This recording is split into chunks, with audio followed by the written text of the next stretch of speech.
Good morning, Victoria. Hey, it's awesome to be here with you. My name's Lachlan. I come from Queensland.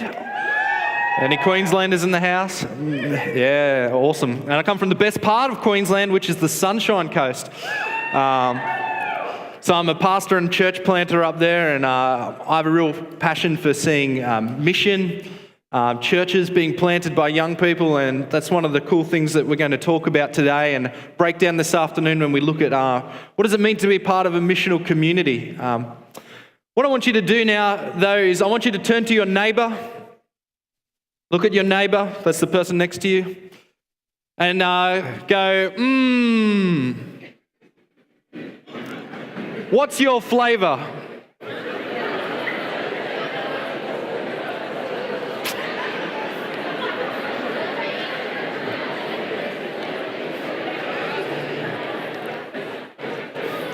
You see, this morning we're going to talk about flavour this morning. We're going to talk about flavour. If you have a phone, if you've got a smartphone, smart friend, or a Bible, you'll need it this morning to turn to Matthew chapter 5. Matthew chapter 5. We're going to get that text on the screen. Matthew 5, verse 13. Our word for this morning, a few short, simple verses, and then we'll dive into our time together. It goes like this: You are the salt of the earth, but if the salt loses its taste, how shall its saltiness be restored? It is no longer good for anything, except to be thrown out and trampled under people's feet. You are the light of the world. A city set on a hill cannot be hidden.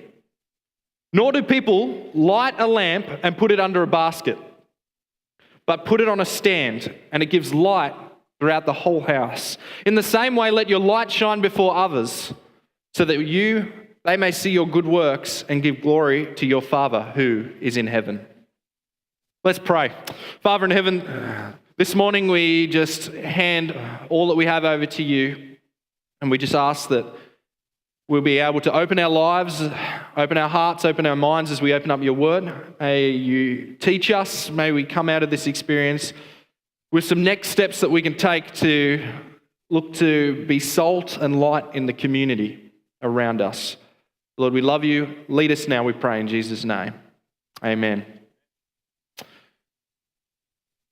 This passage is pretty cool because this is his first ever sermon as he comes out and says he's Messiah. By the time you get to Matthew chapter 5, he's been doing these little bits of healing around the place. He's been doing all these different types of initiatives and activities, but we got this massive gap since we found him battling it out with the rabbis in the temple at age 12. Suddenly he turns up on the scene, does some miracles, and he's like, well, here's a sermon. And he lays it out in Matthew chapter 5, and he starts off with the Beatitudes.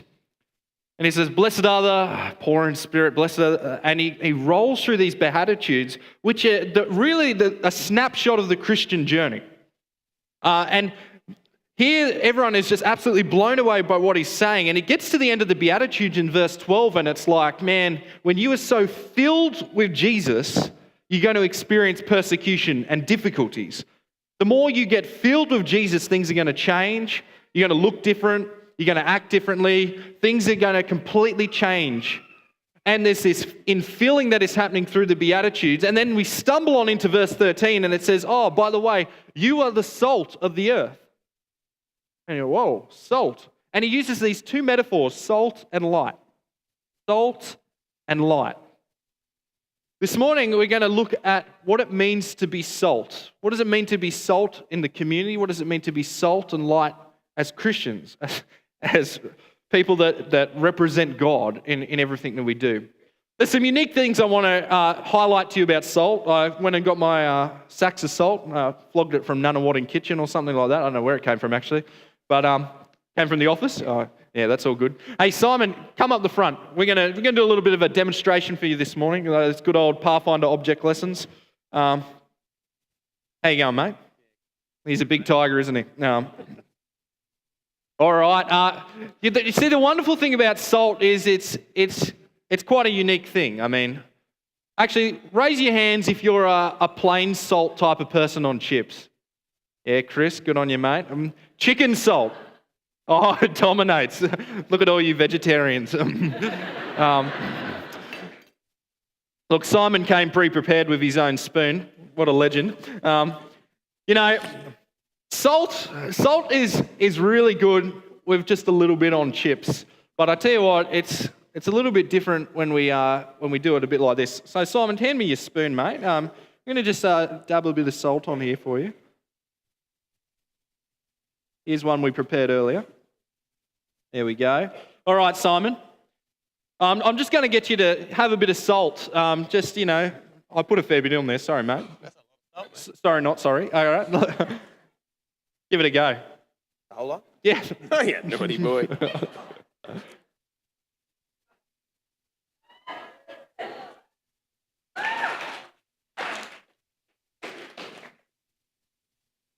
All right, if you can manage to talk through this process, because I know you can talk underwater, but if you manage to talk through this process, what does it taste like? Not good. Not good, though. Not good? Not good. Why isn't it good? Too much. Too much. Too much? Too much? Would it be any better if there was less amount of salt? Mm-hmm. Okay, well, there we go. All right. Okay, all good. Yeah. So here's the thing. Jesus comes along and says, oh, by the way, you are the salt of the earth. If we are all salt of the earth, you've just eaten us, why do you say we're not good? Too many. Too many? All right, you can all leave this row, you're out. No, it's all good. All right, thanks for making my point. Salt is quite disgusting. Salt is quite disgusting by itself. Salt it's not something I'll just have just a bit of salt this morning, like, you sicko. It's made to complement things. And we talk about salt, and Jesus comes along and goes, oh, by the way, you are salt of the earth. And you're like, oh, great, cool. But the problem is a lot of us are salt that are still stuck in a salt shaker. Our salt is meant to complement the things that go around us. The Message Bible brings it out well. It says, you are salt of the earth, and your job is to draw out the God-like flavors in the world around you.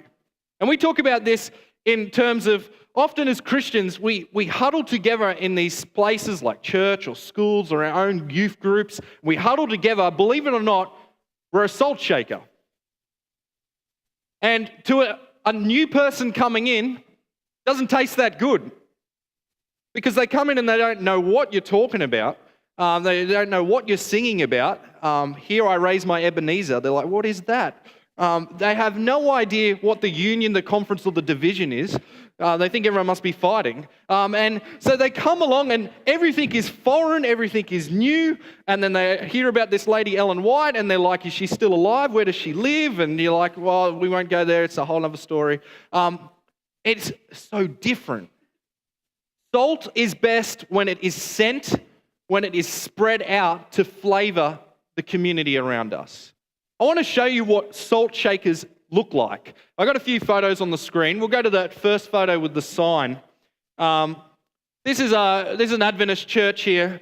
Well, imagine this, walking into the salt shaker. You're from the community. You're not an Adventist, not a Christian. You're from the community. You come along and it says, SDA Church official dress code. We warmly welcome you to our congregation. And then they whack on a quote from the Ministry of Healing. And then they say, please avoid the following practices. Sleeveless tops, tights, tight-fitting clothes, skirts, dresses over the knee, short pants, belly breakers, and I think that's high slits, but they can't spell, and visible leverages, which I meant is cleavages. And here, welcome to our church. And it's like, whoa, okay. If I'm not wearing that, am I welcome? And that's sort of the it's one thing to see what everyone else is wearing and feel left out, let alone to state it on a sign. But wait, it gets worse. Let's go to the next one. You can find these all within a 5-minute Google search, by the way. Regent Street Church in Jamaica. They're pretty bold because they gate their community up. They don't want any of you to leave or anyone to come in. And it says, attention everyone, absolutely no. Short skirts, short shorts, belly skin blouses, nightgowns, altar black blouses, pants below the waist, merino. merino, I don't know. I don't think they like kiwis. Bottom riders, see-through blouses or dress, tights showing your curves, smoking, liquor drinking, curse words on church ground. If you cannot comply, please stay outside. Thank you. I don't know how you would feel if that was sitting on the front of your Adventist church and you're at uni, you're connecting with your friends and your family and you're like, hey, come to church. And you're like, oh, wait a minute. I don't know. I'll think twice about inviting you with a sign like that on the door. Which is the irony, because I was actually on the same Google search, I came across this next slide, which shows you how you should dress if you're a minister from the 1970s. I just thought that was interesting for Simon to point out for you, mate. It tells you what the clothing men of the cloth should wear. Anyway, aside from that, it's really interesting. We look at these churches and we look at this mindset that we seem to get in the salt shaker together. We seem to all combine and we come together and it's great. We've got a lot to share and it's great coming together to worship. But the problem is if all of our Christianity is confined to the church, it is like salt that is in a salt shaker. If you're only a Christian at church, if everything you do is at church, is everything you're involved in is done at church, and it's salt that is in a salt shaker. Salt is made to complement, it's made to extract, it's made to bring out different flavors in the community and around us. The way a salty Christian thinks is like this. A salty Christian looks at situations, looks at environments, looks at areas of influence, and they say, how can I transform the environment I'm already in? How can I add flavor to the environment I'm in? Instead of going, I'm going to start my own thing, they go, I'm just going to join one, and I'm going to, let my flavor, let my saltiness rub off on other people. You don't have to go and preach a sermon. You don't necessarily have to share your testimony. What you are called to do is be salty. And to be salty is not to be weird, but it's to be different. Adventists need to get that worked out. We're different, not weird. Different, not weird. We are called to be different. We look different. We talk different. We do it in a way that's relevant, but people go, wait, what? What? And my challenge is, and I challenge all of us, is to be able to share our faith in a way where, I don't know if you've ever had this experience before, but when someone asks you, they're like, oh, so you go to church? And you're like, yeah, I'm a Seventh-day Adventist. And they go, oh, you're the people that don't. And they always start off with a don't. You don't do this on Friday night. You don't give blood. Actually, Jehovah's Witness, that's a different one. You guys don't do this, you don't do that. And it's like, oh my goodness, it sounds like we don't do anything. And to be able to change that perspective, and they go, man, you guys do a lot. You're on these mission trips, you're doing stuff in your community, you're at Stormco. Wow, you guys do so much. A salty Christian is looking to transform the environment that they're in. That's what it means.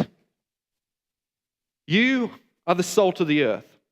I love the next passage. It goes on to talk about you are the light of the world. And light is Captain Obvious statement, most used in darkness.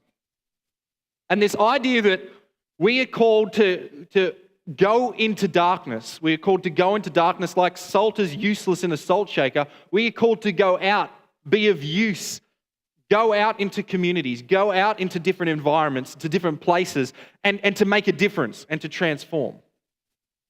The problem is, again, we'd like to harbor our light as much as we can, but light is nowhere near as effective unless we enter into those communities, unless we enter into unreached areas, unless we enter into communities that don't see or know who Jesus is. But see, the cool thing about the more you are filled with Jesus, the more flavor and more light that you project, and it's natural. I mean, the last time I checked, Moses went up on the mountain, hung out with God for 15 minutes, had a cup of coffee, came back glowing because he had been in the presence of God. The more you are in the presence of God, you come back glowing. People look at it and they go, You're different. I can see, yeah, you've changed. And it becomes a natural thing. You see, the great thing about salt is being a salty Christian, being a Christian that wants to project their light, is never done through a program. It's done through individuals. You're not going to go, oh, come meet my pastor. It's you are the one who's representing. It's often said people may never read Matthew, Mark, Luke, or John, but they may read your life as a gospel story. How are they seeing Jesus working in your life? Salty Christians look to opportunities in the community and they look and say, how can we complement what is already happening around here instead of competing with it? Often as churches, we want to compete and we want to go, oh, we'll do it. We'll do our own thing. We'll do our own thing. Don't do your own thing. Go and join something with the community and transform that. Go and enter into something that they're already doing. We go, oh, we'll run our own basketball competition. Go join a basketball competition and transform it. Be the team that is smiling, the team that never argues with the ref, the team that has fun and people go, I want to join that team. Look at the opportunities around and say, how can we transform instead of confine it and build our own salt shaker mentality? God is calling us to step out and to transform these communities. I want to tell you a little bit about my new church. I've only been there 9 months. I'm sure they're ready to get rid of me. But my new church is Landsborough Church on the Sunshine Coast. There's some Landsboroughites here. It's a cool church. We had a cool opportunity at the start of the year. I turn up to this church, and it's a unique church because it's on the Sunshine Coast, but no one in my church lives at Landsborough. So they all are commuters, and they commute to church, which I find a little bit weird because they'll drive past 2 other Adventist churches to get to mine. So I tell them when I visit them, I go, oh, did they boot you out of the other ones? Why do you come to this one? And they come, I don't know why they come, but anyway, they come here at Landsborough. But the cool thing is, Landsborough community was celebrating 50 years of naming of the Sunshine Coast, and they wanted to do some big community festival and a community celebration day. And I was talking to one of our evangelistic coordinator leaders. He's a gun in the community, and he goes, we've got to come to this community meeting. So I went to a community public school, and we're sitting down there, and they're like, look, we want to run a day called the Love Landsborough Day. It's going to be on a Saturday. We want to do these things down the streets, and we wanted to know if your church would be involved. And we go, oh, okay, we'll go check with the church, but that'll be all good. And so we went back to the church, and we said, look, we want to be a part of this community. It's an opportunity to be involved with the community. Let's give it a go. And they go, okay, yeah, all right, let's do it. I go, sweet. Forgot to tell them it was on Sabbath. Anyway, went back. They come back to the meeting and they're like, here's some things that we were thinking of doing. We'd love to host at your church like a community art gallery and all this sort of stuff and all these different activities that are happening. Like, would you be more than willing to be involved? And say, yeah, we'll organise some stuff and we'll go through a plan and went back to the church. And then I had the conversation and goes, listen, church, this is an opportunity to connect with the community, to be salt and light in the community, but it's on Saturday. And they're like, oh, okay. And most of them got their head around it. And we thought, let's go and serve the community. So we decided, when knowing that a couple of thousand people may come around our street, and we're on the main street of town, if a couple of thousand people were going to turn up to your church, even a couple of hundred, would you still run the same ordinary church service? So I decided that instead of doing a church service, we would be a church in service.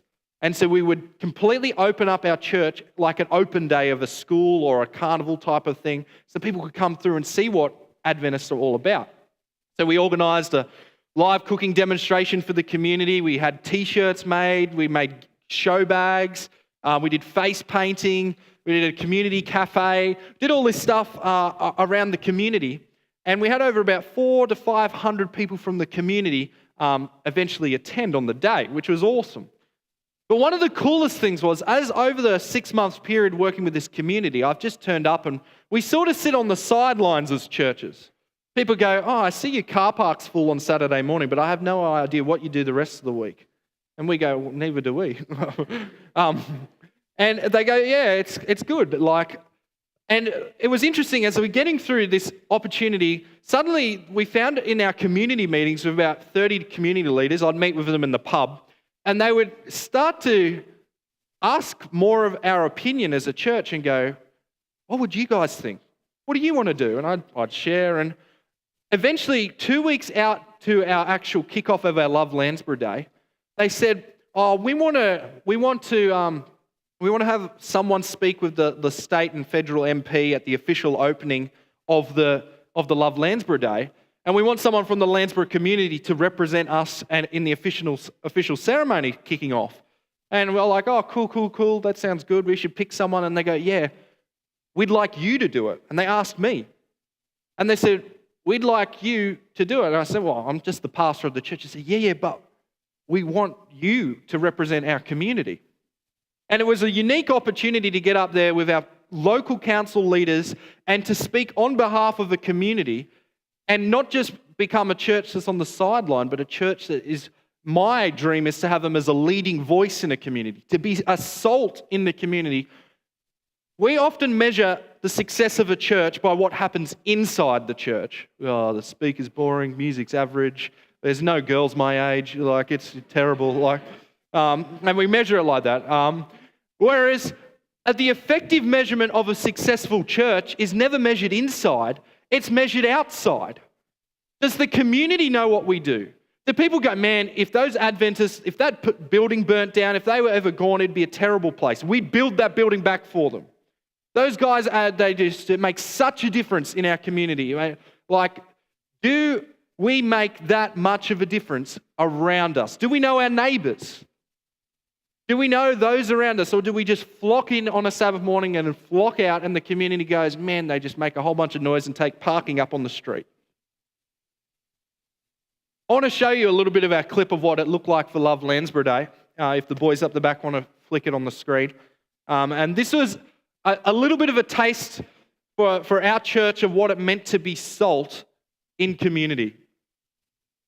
When you're ready, boys. On Landsborough Day, hundreds of people visited Landsborough Church, many for the first time. They agreed there were 100 church members of all ages. Over 300 Love Landsborough gift bags were distributed, plus 500 bottles of water and 105 1.2 kilogram packs of Weet-Bix were given to local families. More than 30 locals had their health assessed by our awesome team at the Avernus Health booth. Our gospel musicians Anna Beeden and Lachlan Campbell sung 30 gospel songs from the main stage throughout the day. Our amazing live chef Jennifer gave 5 healthy plant-based cooking demonstrations using local produce, and over 200 samples were given out after these. God opened many doors in the lead up to this event, and the event blessed so many local people today who attended, and all of us who served, maybe even more so. We can't wait to see what he has in store after this.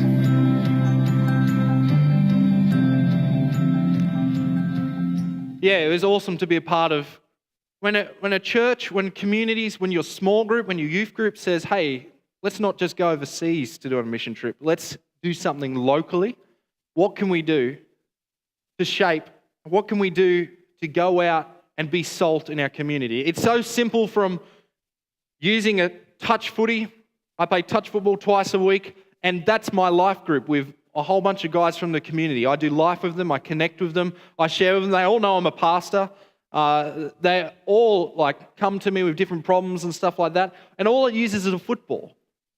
Being salt in the community. Right through to a church, not running a program, but looking to show and demonstrate and connect and transform the community. You see, often we've made discipleship, we've made ministry, we've made all these type of big words sound so complicated. But all it means to follow Jesus and to be missional is to take people from darkness into light. It's that simple.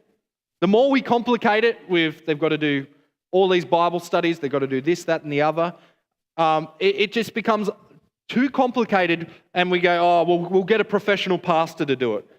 We'll get the elders to do it. We'll get the older people to do it.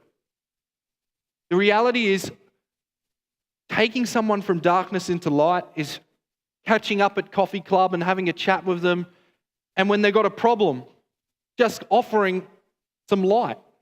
We go, have you considered this? It's inviting your small group, and instead of meeting in a dinky old church youth room, let's go meet at the Macca's party room and invite your friends from school and uni. Let's hang out. Let's not just run our own church sport team. Let's join other sport teams and be a Christian on them and connect with people like that. It's looking at just simple ways to do it. The great thing is, you should never have to rely on salt and light to be something that you corporately do as a church. I used to sit there and I used to wait and go, I'm waiting for my church to do something like this, and then I'm going to get on board. No. Stuff them. Get on board first and do it yourself. Don't wait for your church. Lead your church. Don't wait for them to give you leadership. Just go and lead it. Go and do something like that. And you know what? They'll turn around and go, oh, I'm stealing a little bit from what I'll share this afternoon. But how many of you still go to Blockbuster to get DVDs? Do you even remember Blockbuster, Video Easy? Yeah. No one. They don't even exist. Why? Because we have Netflix. And some of you had Netflix and chill, but we have Netflix. The reality is, our church sometimes, in the way it wants to do mission, wants to do evangelism, wants to be salt and light, is like Blockbuster. They still think people come and collect DVDs and rent them out and get charged when they don't bring them back in time. They don't realize the game is completely changed and people now access movies at home on Netflix. They haven't picked up 100% on that. And you might be sitting there frustrated and going, my goodness, my church wants to do another Blockbuster mission when I know my friends are watching Netflix. They'll never come to Blockbuster. That's for you to change. You go, that's okay. I'll start something at my home where we can all do Netflix together. Don't necessarily have to start a ministry. Just start having pizza on a Tuesday night with your friends in your home. It doesn't have to be complicated. We have a lot to grow and to learn as a church, but don't wait for the church. Be a disciple. I love Jesus' ministry. Turns up with 12 blokes, absolutely invests everything he has in these guys. Man, if Jesus played the games of the church, he would never have gotten anywhere. What he does is he invests in his friends. If all of us just invested in our friends, the guys we do uni, the guys we do life with, and they had a safe environment for them to grow, and you just were salt and light, you would be changing your church by changing your friends. You don't realize you're changing your church by changing your friends. By being salt, by being light, that's how churches start. That's how churches begin. That's how churches have new life. So young people, don't wait for a program to make you salt. Don't wait for a program to make you light. Being a salty Christian is looking at opportunities you can make and take to add flavor to any situation. Being a Christian that shines their light is not afraid to go into darkness, not afraid to go into places and spaces other people might look and go, oh, because you're willing to shine the light of Jesus through you. Let's read the text one more time. Matthew 5, verse 13. We'll read it in the Message. It says, here's another way to put it. You're to be light, bringing out God's colors in the world. God is not a secret to be kept. We're going public with this, as public as a city on a hill. If you make your light bearers, you don't think I'm going to hide you under a bucket, do you? I'm putting you on a light stand. Now, I've put you there over a hilltop on a light stand to shine. Keep an open house. Be generous with your life. By opening up to others, you'll prompt people to open up with God, this generous Father in heaven. Salt, light are dependent on me and dependent on you. Not a collective thing. As soon as it gets collective, it's salt in a salt shaker. It's light in a lamp. We're in the business of transforming communities, of seeing people come to know Jesus. You are the salt. You are the light.